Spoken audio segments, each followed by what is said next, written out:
Honey, can you wrap the presents? I'm just too busy.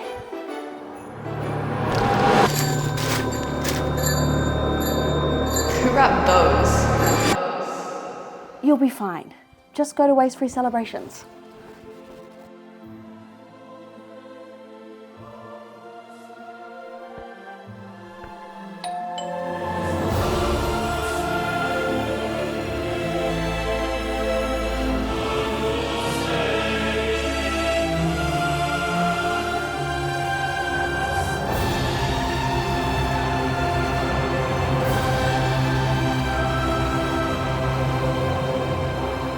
Sophie's done a lovely job again this year.